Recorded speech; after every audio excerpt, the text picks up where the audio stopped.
Hello friends.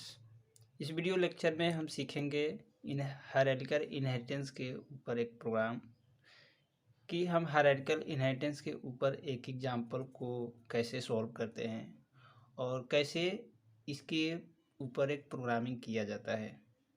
यह सभी point मैं आपके साथ डिस्कस करने वाला हूं इस वीडियो के अंदर। और इस प्रोग्राम को हम कंप्यूटर मशीन पर भी चला करके देखेंगे और फिर समझेंगे कि इस प्रोग्राम से आउटपुट क्या आ रहा है। ठीक है, तो फ्रेंड आप इस वीडियो को लास्ट तक देखते रहिए और इस वीडियो को लाइक कर लें, चैनल को सब्सक्राइब कर लें और अपने सब्सक्राइब कर लिया है तो अपने दोस्तों से भी सब्सक्राइब करवा लें, क्योंकि इस चैनल के ऊपर सब्सक्राइबर ज़रूरी है। और बेल बटन को ऑन ज़रूर कर लें, क्योंकि मैं जब भी अपना वीडियो अपलोड करूंगा तो आपको सबसे पहले मेरी नोटिफिकेशन पहुंचेगी और आप मेरे वीडियो को देख पाएंगे। तो चलते हैं पॉइंट के ऊपर। अब स्टार्ट करते हैं समझना कि हम हायरार्किकल इनहेरिटेंस के ऊपर इस एग्जांपल को कैसे सॉल्व करते हैं।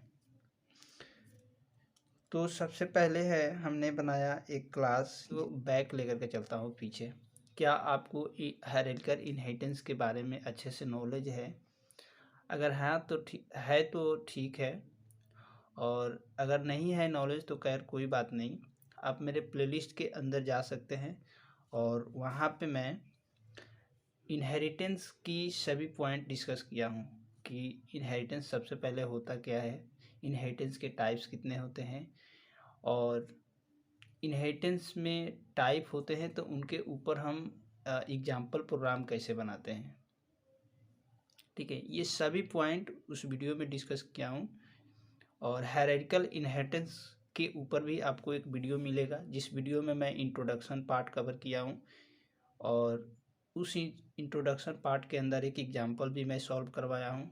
तो आपको वहाँ से जानकारी मिलेगी हायरार्किकल इनहेरिटेंस के बारे में कि हायरार्किकल इनहेरिटेंस होते क्या हैं, और इसके ऊपर हम एग्जांपल प्रोग्राम करते हैं। एक क्लास बनाया जिस क्लास का नाम है ए।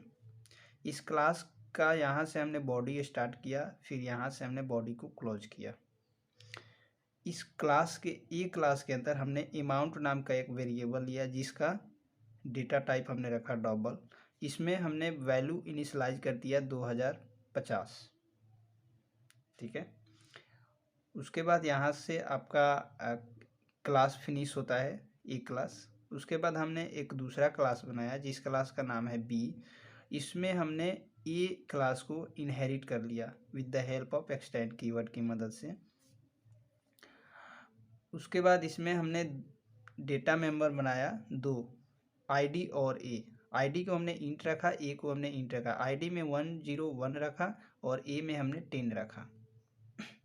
ठीक है, उसके बाद यहाँ से हमने बी क्लास को क्लोज किया। एक फिर हमने तीसरा क्लास बनाया जिस क्लास का नाम है सी। इस सी क्लास के अंदर हमने ई क्लास को क्या किया, एक्सटेंड कर लिया। इस सी क्लास की यहाँ से हमने बॉडी को स्टार्ट किया, फिर यहाँ से हमने बॉडी को क्लोज किया। इस सी क्लास के अंदर हमने इंट में आईडी इक्वल टू 102 रखा। ठीक है,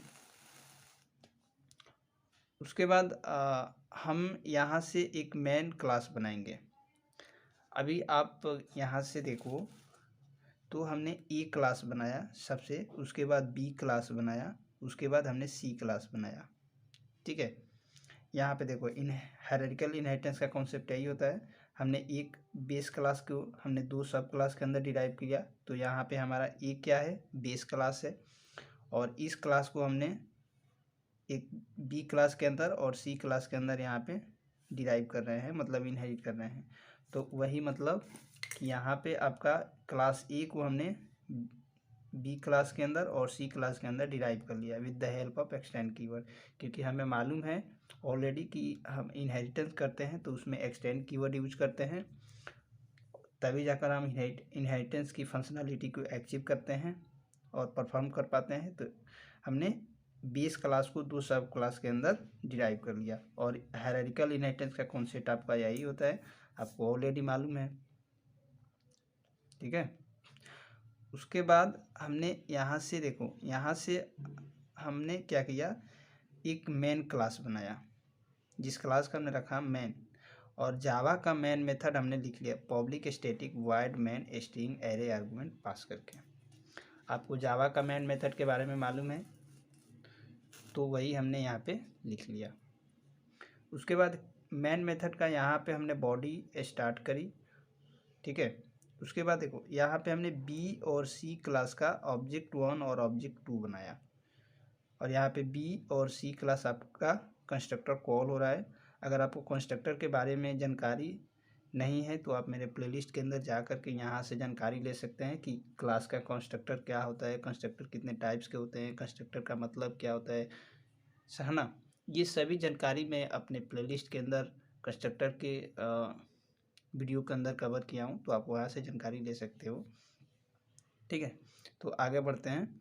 तो हमारा बी क्लास का जो ऑब्जेक्ट है वह है ऑब्जेक्ट 1, हमारा सी क्लास का जो ऑब्जेक्ट है वह है ऑब्जेक्ट 2, ठीक है। अब हम प्रिंटिंग करते हैं, डेटा को एक्सेस करते हैं, ठीक है। System dot out dot println करके प्रिंटिंग डेटा फ्रॉम क्लास से हमने एक मैसेज डाल दिया, क्योंकि हम डेटा को क्लास ए से प्रिंट कर रहे हैं, है ना।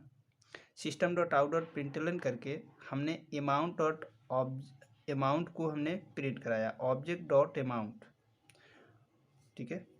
फिर प्लस लगाया, फिर स्लैश एन लगाया, फिर प्लस लगाया, फिर ID plus ID equal two plus object dot ID. अब देखो यहाँ पे हमने जो ये स्लैश एन लगाया है, हमने इसलिए स्लैश एन यूज किया यहाँ पे, ताकि जो हमारा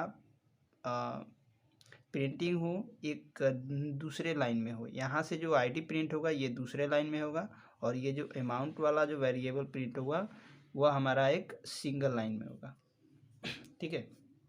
यह आपको समझ में आएगा कंप्यूटर मशीन के ऊपर जब मैं कराऊंगा तब, ओके। अब देखो यहाँ पे अमाउंट, यहाँ पे आपको कॉन्सेप्ट समझना है मेन। ऑब्जेक्ट डॉट अमाउंट का मतलब क्या होगा, तो ऑब्जेक्ट डॉट अमाउंट का मतलब होगा कि ऑब्जेक्ट, देखो ऑब्जेक्ट वन किस क्लास का ऑब्जेक्ट है, बी क्लास का ऑब्जेक्ट है, और डॉट अमाउंट, अमाउंट वेरिएबल को हम एक्सेस कर रहे हैं, और अमाउंट वेरिएबल किस क्लास के अंदर पड़ा है, यहाँ पे गौर से देखो, अमाउंट वेरिएबल है आपका ए क्लास के अंदर।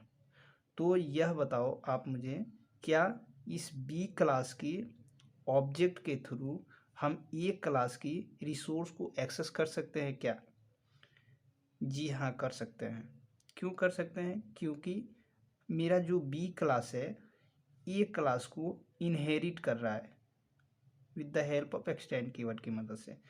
तो हमें साफ साफ मालूम है इनहेरिटेंस के कॉन्सेप्ट में और क्लास और ऑब्जेक्ट के कॉन्सेप्ट में कि अगर कोई क्लास किसी दूसरी क्लास को अपने क्लास के अंदर इनहेरिट करता है तो उस सिचुएशन में हम किसी दूसरी क्लास की अपनी क्लास की ऑब्जेक्ट से प्रॉपर्टीज को एक्सेस कर सकते हैं। ठीक है, बात क्लियर समझ में आ रहा है? मतलब कि अगर ए बी क्लास के साथ अगर ये क्लास हमारा लिंक है तो हम जब बी क्लास की ऑब्जेक्ट बनाएंगे तो बी क्लास की डेटा मेंबर और मेंबर फंक्शन को तो एक्सेस कर ही पाएंगे, साथ ही साथ हम एक क्लास की भी डेटा मेंबर और मेंबर फंक्शन को एक्सेस कर सकते हैं। This is the concept of object oriented programming, या ऑब्जेक्ट ओरिएंटेड की प्रोग्रामिंग से हम समझते हैं और हमें इनहेरिटेंस में ये मालूम है ऑलरेडी। तो इसीलिए जब भी हम यहाँ पे हम ऑब्जेक्ट वन डॉट अमाउंट करेंगे तो हमारा क्या होगा, अमाउंट वेरिएबल यहाँ पे एक्सेस हो जाएगा, और अमाउंट वेरिएबल में जो वैल्यू होगी वह वैल्यू यहाँ पे डिस्प्ले हो जाएगी। तो यहाँ पे डिस्प्ले होगी 2050, ठीक है। अब देखो फिर हमने सिलेक्शन लगा करके न्यू लाइन में आया, I D is equal to object dot one I D, object dot one object dot I D, object dot I D, object मतलब क्या, ऑब्जेक्ट वन मतलब ये वाली ऑब्जेक्ट, और आईडी देखो आईडी व आईडी को हम एक्सेस कर रहे हैं ना। तो देखो आईडी आईडी देखो बी क्लास के अंदर भी है और सी क्लास के अंदर भी है। तो अब बताओ आप जो कौन सी आईडी यहाँ पे कॉल होगी, यहाँ पे जो आईडी वेरिएबल एक्सेस होगा वह वेरिएबल होगा बी क्लास का। ये कैसे होगा, क्योंकि हमारा जो ऑब्जेक्ट्स है यहाँ पे obj1 जो ऑब्जेक्ट्स है वह की है obj1 या बी क्लास का ऑब्जेक्ट्स है यहाँ पे, और बी क्लास के जब यहाँ पे obj जब हम 1 करेंगे तो इसका मतलब ये बी क्लास की ऑब्जेक्ट्स है। और B class object dot I D कर रहे हैं, आई मतलब क्या, आई ये वाली आई हमारे को एक्सेस होगी, ना कि ये वाली आईडी एक्सेस नहीं होगी, क्योंकि हमने ऑब्जेक्ट किस क्लास का यूज किया है, बी क्लास का। तो जो बी क्लास का ऑब्जेक्ट यूज किया है तो बी क्लास का ही आईडी कॉल होगा, ठीक है, और एक्सेस हो जाएगा और यहाँ पे प्रिंट हो जाएगा आपका 101। अब देखो इस आईडी के अंदर क्या है, 101 है, तो यहाँ पे आपको प्रिंट हो जाएगा आईडी 101, ठीक है।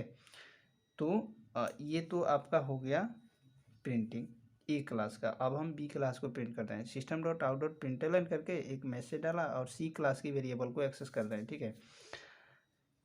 Amount equal to object two dot amount. अब देखो अमाउंट ऑब्जेक्ट टू क्या है, सी क्लास का ऑब्जेक्ट है। अब देखो सी क्लास के ऑब्जेक्ट के अंदर हम आते हैं। सी क्लास किसको इनहेरिट कर रहा है, ए क्लास को इनहेरिट कर रहा है। सी क्लास के अंदर क्या है, डेटा आईडी है, और ए क्लास के अंदर क्या है, अमाउंट है। तो हम सी क्लास की ऑब्जेक्ट के थ्रू आईडी को भी एक्सेस कर सकते हैं, और इस सी क्लास की ऑब्जेक्ट के थ्रू हम 2050 को भी एक्सेस कर सकते हैं, मतलब कि अमाउंट को भी एक्सेस कर सकते हैं। क्यों, क्योंकि यह देखो सी क्लास ए क्लास को इनहेरिट कर रही है। तो इनहेरिटेंस में यही होता है कि जब हम किसी क्लास को किसी दूसरे क्लास के अंदर इनहेरिट करते हैं तो हम सब क्लास की प्रॉपर्टीज को एक्सेस करते ही हैं, लेकिन साथ ही साथ हम बेस क्लास की भी प्रॉपर्टीज को एक्सेस कर सकते हैं। यह हम क्लास और इनहेरिटेंस, क्लास और ऑब्जेक्ट के कॉन्सेप्ट अच्छे से समझते हैं, और इनहेरिटेंस के कॉन्सेप्ट में हमने ये सीखा हुआ है, ठीक है। तो इसीलिए यहाँ पे जब हम प्रिंट करेंगे amount object two dot amount, तो हमारा अमाउंट डिस्प्ले हो जाएगा 2050, ठीक। स्लैश n हम न्यू लाइन के लिए यूज करे हैं। उसके बाद ID equal to object two dot I. Object two में देखो सी क्लास का ऑब्जेक्ट क्या है, टू है, और आईडी सी क्लास में क्या है, आईडी है। तो ऑब्जेक्ट टू डॉट, और जब हम आईडी को कॉल करेंगे तो हमारा आईडी यहाँ पे एक्सेस हो जाएगा वेरिएबल, और प्रिंट हो जाएगा हमारा क्या, 102, ठीक है। तो ये यहाँ तक आपको मैंने अच्छे से समझाया। अगर इसमें कोई अगर आपको पास कन्फ्यूजन है, डाउट्स है, तो आप कमेंट सेक्शन में लिख सकते हैं, या फिर मेरा या कॉन्टेक्ट नंबर डिस्क्रिप्शन बॉक्स में दिया हुआ है, वहाँ से आप मेरे को कांटेक्ट कर सकते हो, बात कर सकते हो, और मैं आपको हेल्प कर सकता हूँ, ठीक है। लेकिन हाँ, कन्फ्यूजन नहीं रखना है अपने कॉन्सेप्ट को लेकर के, ठीक है। अब एक पॉइंट और मैं आपको समझाता हूँ। यहाँ पे system dot out dot println हमने लिखा ऑब्जेक्ट टू डॉट ए, तो यहाँ पे देखो कंपाइल टाइम एरर आएगा, कोड नॉट कंपाइलेड। अब ये चीज़ को मैं आपको समझाता हूँ कि क्यों इस लाइन पे एरर आएगा। इस लाइन पे एरर आने का मतलब क्या है, रीज़न क्या है, what is the reason behind this line. इस लाइन के अंदर मतलब क्या है कि एरर आएगा। तो देखो ऑब्जेक्ट, पहले देखो ऑब्जेक्ट किस क्लास का है, ऑब्जेक्ट टू, मतलब कि ऑब्जेक्ट टू है सी क्लास का ऑब्जेक्ट है। अब हम सी क्लास में चलते हैं। सी क्लास के अंदर हमने आया, सी क्लास का ऑब्जेक्ट आया। अब देखो यहाँ में आईडी है एक डेटा मेंबर, और यह इनहेरिट किसको कर रहा है, ए क्लास को इनहेरिट कर रहा है, ए क्लास को इनहेरिट कर रहे हैं। अब देखो हम यहाँ पे जो वैल्यू एक वेरिएबल को एक्सेस कर रहे हैं, और ए वेरिएबल किस क्लास के अंदर है, ए वेरिएबल है आपका बी क्लास के अंदर है। यहाँ पे देखो ए वेरिएबल है जो बी क्लास के अंदर है। तो हमें साफ साफ मालूम पड़ रहा है सी क्लास ए क्लास को एक्सटेंड कर रही है, इसका मतलब कि सी क्लास की ऑब्जेक्ट ए क्लास की ही प्रॉपर्टीज को एक्सेस करेगी। बी क्लास की प्रॉपर्टीज को एक्सेस नहीं करेगी, क्योंकि सी क्लास ए क्लास को ही एक्सटेंड कर रही है। अगर यहाँ पे बी क्लास को भी एक्सटेंड करती तो बी क्लास की प्रॉपर्टीज को एक्सेस करती। ठीक है, तो इसीलिए जो हमारा वेरिएबल ए है वो बी क्लास के अंदर है, और हम सी क्लास की ऑब्जेक्ट के थ्रू बी क्लास को वेरिएबल को एक्सेस कर रहे हैं। तो इसीलिए हमारा यहाँ पे कंपाइल टाइम एरर आएगा और हमारा कोड नहीं चलेगा, क्योंकि यह जो हमारा सी क्लास है बी क्लास को इनहेरिट नहीं कर रही है। समझे? तो इसीलिए इस लाइन पे आएगा compile time error, code not executed. ठीक है, इस लाइन पे आपको समझ में आया? अगर कोई दिक्कत है तो कमेंट सेक्शन लिख कर सकते हैं, कोई प्रॉब्लम नहीं है। और इसके बाद हमने इंड मैन मेथड, हमने मैन मेथड को बंद किया, इंड क्लास हमने क्लास को बंद किया। सभी प्रोग्राम को आपको पहले सेव कर लेना है, उसके बाद आपको कंपाइल करना है, कंपाइल करके देन रन करना है। तो आपको आएगा printing data from A, amount equal to 2005, ID equal to 101, printing data from class B, class C, amount आएगा 2005, ID इक्वल टू आएगा 102। तो this is the all about concept of hierarchical inheritance. मैं आपको हायरार्किकल इनहेरिटेंस का थोड़ा सा trick समझाने की कोशिश करूँगा, प्लीज़ आप वीडियो को देखते रहना। जैसे इस डायग्राम को मैं आपको समझाने की कोशिश कर रहा हूँ। जैसे हमारा ये क्लास ए है, ये क्लास बी है, ये क्लास सी है। हमारा ए क्लास को हम बेस क्लास बोलते हैं, सुपर क्लास बोलते हैं।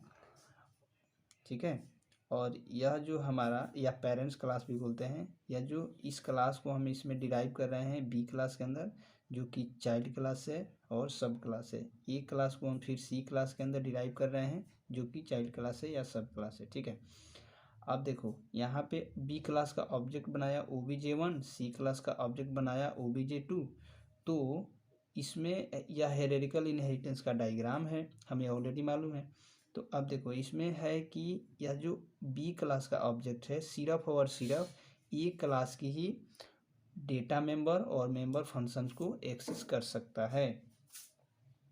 ठीक है, अगर यह बी क्लास सी क्लास की किसी भी प्रॉपर्टीज को एक्सेस करना चाहेगा तो एक्सेस नहीं कर पाएगा, क्योंकि बी क्लास सी क्लास एक दूसरे से लिंक नहीं है। सिर्फ और सिर्फ बी और एक दूसरे से लिंक है। ठीक है, बात क्लियर समझ में आ रहा है? तो फटाफट से आप कमेंट लिख लें।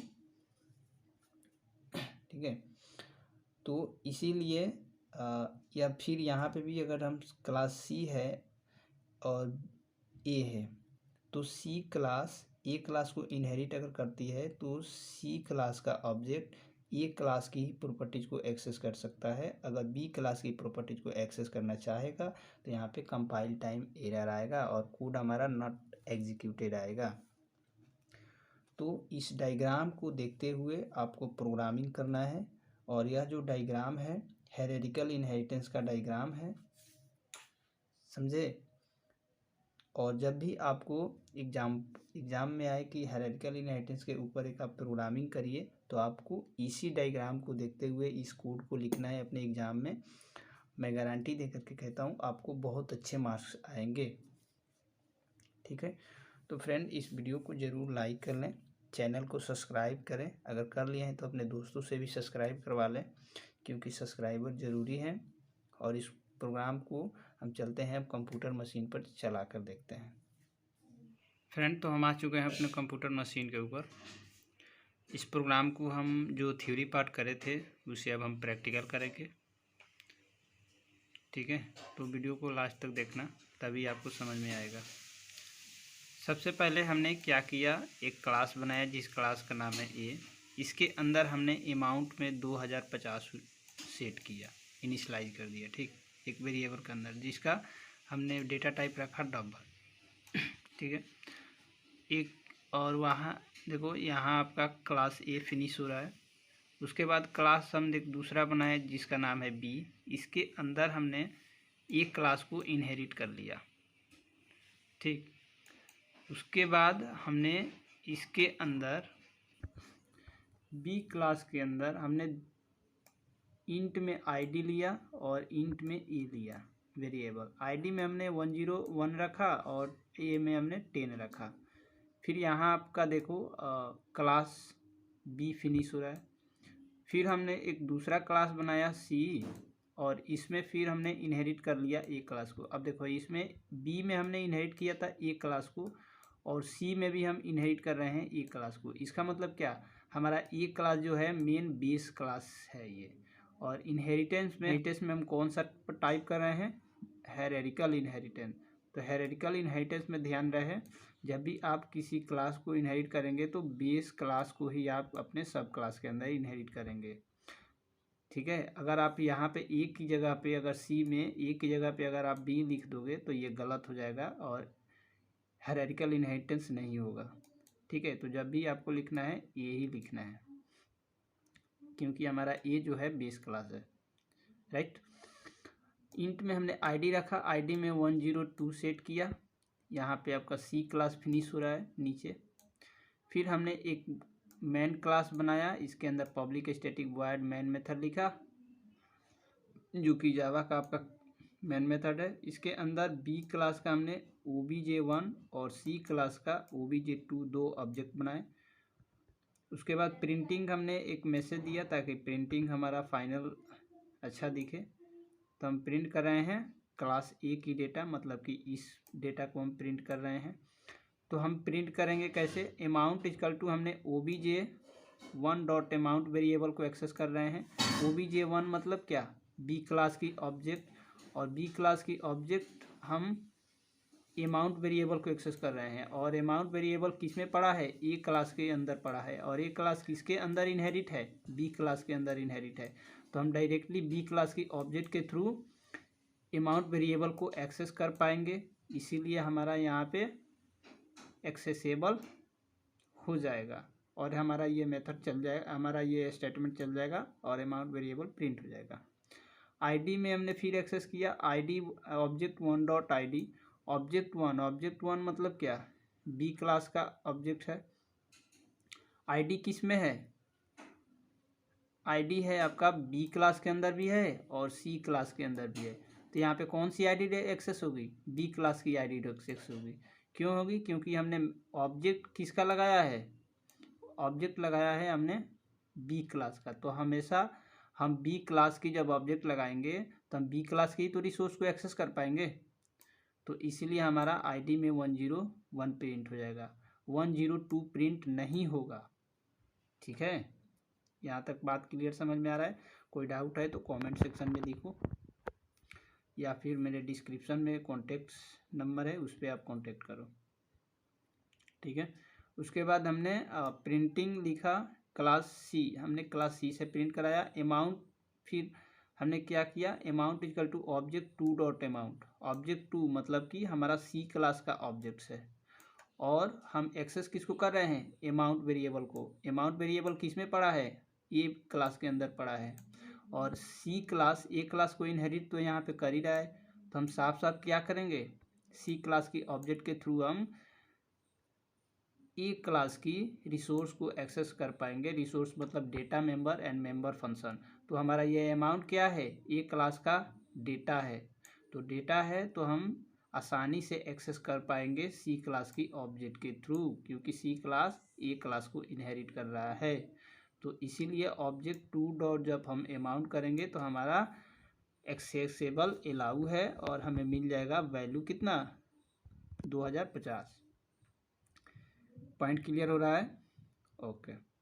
फिर सिलेक्शन लगाया, फिर ID equal to object two dot ID किया। ऑब्जेक्ट टू मतलब क्या, सी क्लास का ऑब्जेक्ट। फिर समझो सी क्लास का ऑब्जेक्ट, और आईडी हम एक्सेस कर रहे हैं, मतलब क्या, आईडी देखो यहाँ पे भी है, सी क्लास के अंदर भी है और बी क्लास के अंदर भी है। तो आपको बताओ कौन सी आईडी चलेगी, कौन सी आईडी एक्सेस होगा। आईडी मेरा एक्सेस होगा सी क्लास की। क्यों एक्सेस होगा, क्योंकि हम सी क्लास की ऑब्जेक्ट यूज कर रहे हैं। ऑब्जेक्ट टू जो है हमारा सी क्लास का ऑब्जेक्ट है। तो ऑब्जेक्ट टू जब आईडी करेंगे तो हमारा प्रिंट क्या हो जाएगा, 102। पॉइंट क्लियर हो रहा है, ओके। अब देखो यहाँ पे मैं एक चीज़ लिखा हूँ, सिस्टम डॉट आउट डॉट जब आप प्रिंट चलाओगे तो ये आएगा कंपाइल टाइम एरर। यह एरर क्यों आएगा मैं आपको थ्योरी पार्ट में भी समझाया हूँ बहुत अच्छे से, और मैं इसलिए इस प्रोग्राम में समझाया हूँ ताकि आपको एरर के भी बारे में जानकारी मिल पाए। एरर भी जानना ज़रूरी है, ठीक है। ऑब्जेक्ट देखो यहाँ पे ऑब्जेक्ट टू क्या है, सी क्लास का ऑब्जेक्ट है, और सी क्लास ए क्लास की ही प्रॉपर्टीज को एक्सेस कर सकता है, और ये हमारा क्या है बी क्लास के अंदर है, तो यह अलाउ है कि नहीं, नहीं अलाउ है, यह इनवैलिड है, वैलिड नहीं है। तो इसीलिए हमारा आएगा यहाँ पे इस लाइन पे कंपाइल टाइम एरर। सिर्फ और सिर्फ आप बेस क्लास की ही प्रॉपर्टीज को एक्सेस कर सकते हैं, सब क्लास की प्रॉपर्टीज को आपको एक्सेस करने की अनुमति नहीं है, ठीक है। बात क्लियर समझ में आया। उसके बाद हमने यहाँ पे मेन मेथड को क्लोज किया, उसके बाद हमारा मेन क्लास यहाँ पे फिनिश हो गया। पहले आपको प्रोग्राम को सेव करना है, उसके बाद कंपाइल करना है, रन करने पे बाद आपको मिलेगा अमाउंट इक्वल टू 2005 जो कि प्रिंटिंग हो रहा है क्लास ए से, और अमाउंट इक्वल टू 2005 जो कि प्रिंटिंग हो रहा है क्लास सी से, और आईडी इक्वल टू 102। तो that is the concept of hierarchical inheritance in Java. तो इस प्रोग्राम में मैं आपको दोनों चीज़ें समझाया, हायरार्किकल इनहेरिटेंस के ऊपर एरर के भी बारे में बताया, और डेटा को कैसे हम एक्सेस करते हैं with the help of object ये भी समझाया। अगर आपने इस वीडियो से कुछ सीखे हैं तो प्लीज़ आप वीडियो को लाइक कर सकते हैं, चैनल को सब्सक्राइब कर लें, और वीडियो के नीचे कमेंट ज़रूर करें, वीडियो को शेयर करें। Thank you.